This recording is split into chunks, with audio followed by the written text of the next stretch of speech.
प्रिय विद्यार्थियों, पांचवा दोहा है। बैठी रही अति सघन बन, बैठी रही अति सघन बन, पैठी सदन तन माह। देखी दोपहरी जेठ की, छाहो चाहती छाह, जे छाहो चाहती छाह। अति का अर्थ है अत्यधिक, सघन घना, वन जंगल, पैठी प्रवेश करना, सदन तन भवन में, माह भीतर, जेठ गर्मी का ज्येष्ठ मास, छाहो छाह भी, चाहती चाहती है। बच्चों, जेठ का जो महीना है ना, वो भीषण गर्मी वाला होता है। अब आपके मन में ये भाव उठेगा कि जेठ अर्थात कौन सा महीना। तो अगर 2020 अर्थात इस साल की बात की जाए तो बच्चों 8 मई से लेकर 5 जून तक, मैं इस साल की बात कर रहा हूँ, 8 मई से लेकर 5 जून तक का जो समय है वो जेठ माह के अंतर्गत आता है। हालांकि हर वर्ष की स्थिति थोड़ा बदल जाती है। कुल मिलाकर के आप यह समझ लें कि आधा महीना मई का और आधा महीना जून का, ये मिलाकर के जेठ महीने के अंतर्गत आता है, जिसमें भीषण गर्मी होती है।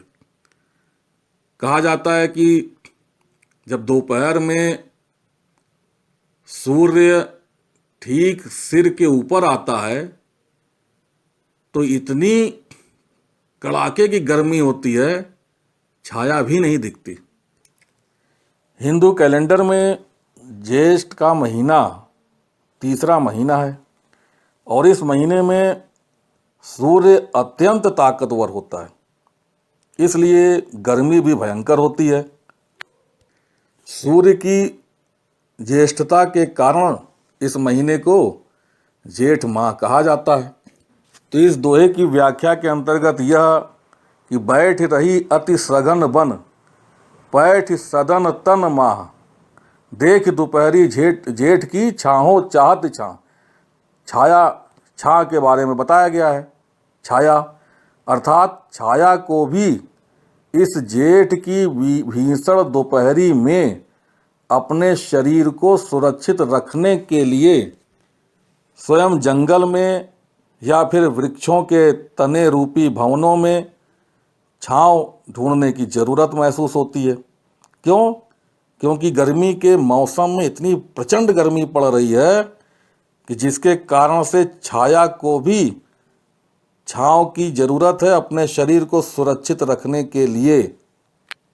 तो इस दोहे के माध्यम से कविवर बिहारी लाल यह भी संदेश देना चाहते हैं कि देखिए, जेठ माह की दोपहरी में जब सूर्य सिर के ऊपर होता है तब इतनी भीषण गर्मी पड़ती है कि आपको भी अपने शरीर को सुरक्षित रखने के लिए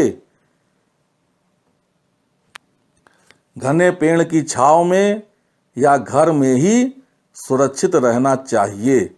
यदि आप इसके विपरीत कार्य करेंगे, दोपहर में घर से बाहर निकलेंगे तो भीषण गर्मी के प्रकोप के कारण से बीमार पड़ सकते हैं। क्योंकि जहां शरीर को सुख देने वाली छाया को भी अपने शरीर को सुरक्षित रखना पड़ रहा है, जाके घने जंगलों में छिपना पड़ रहा है, भीषण गर्मी से बचना पड़ रहा है, तो फिर मनुष्य को तो इसका निवारण करना ही पड़ेगा, अर्थात अपने शरीर को भी सुरक्षित छायादार स्थान पर रखना ही पड़ेगा। बच्चों, जब प्रकृति को मनुष्य की तरह कार्य व्यवहार करते हुए दिखाया जाए, प्रकृति के किसी भी अंग को जब इस तरह से वर्णित किया जाए कि मानो वह मनुष्य की भांति कार्य व्यवहार कर रहा है, तो वहाँ पर मानवीकरण अलंकार होता है। यहाँ पर छाया को मनुष्य की भांति कार्य व्यवहार करते हुए दिखाया गया है, जिसे छाया को भी छाया ढूंढने की जरूरत पड़ रही है। तो छाया को मनुष्य रूप में कार्य व्यवहार करते हुए दिखाया गया, इसलिए यहाँ पर मानवीकरण अलंकार होगा। और देख दोपहरी दोनों शब्द के पहले पहले अक्षर में देखिए द की आवृत्ति हुई है, इसलिए यहाँ पर अनुप्रास अलंकार हो गया। शेष बातें उसी तरह से है काव्य सौंदर्य के अंतर्गत। अगला दोहा है, कागद पर लिखत न बनत, कहत संदेशु लजात। कागद पर लिखत न बनत, कहत संदेशु लजात। कही है सब तेरो हियों, मेरे ही की बात, मेरे ही की बात। कागद अर्थात कागज, न बनत न कर पाना, कही है कह देना, सब सब, हियों हृदय दिल, हिय अर्थात मन। एक तरफ प्रियजनों से मिलन की बात थी, तो श्रृंगार रस के अंतर्गत संयोग रस की बात आई।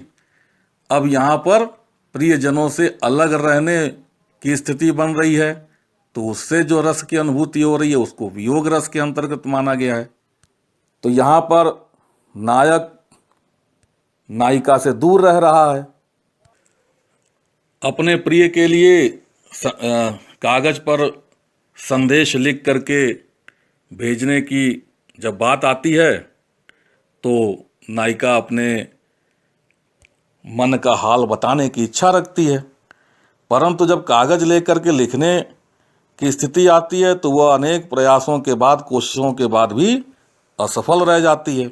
और संदेश वाहक से मौखिक रूप से समाचार बताने में अपने प्रिय से दूर रहने के बाद कैसा उसे अनुभव हुआ, किस किस तरह की समस्याओं का सामना करना पड़ा, और मनोभावों को स्पष्ट कराने के लिए जिस तरह के शब्दों का प्रयोग करना है वह सहज रूप से वर्णन करने में संकोच कर रही है, उसे लज्जा का भाव महसूस हो रहा। वियोग के अंतर्गत बिताए हुए समय को सोच सोच करके शरीर में थोड़ा कंपन भी है, आंसू भी, आंखों से आंसू भी गिर रहे हैं। तो ऐसी स्थिति में वह कागज पर संदेश लिख पाने में सहज महसूस नहीं कर रही है, उसे कठिनाई हो रही है, संकोच भी हो रहा है।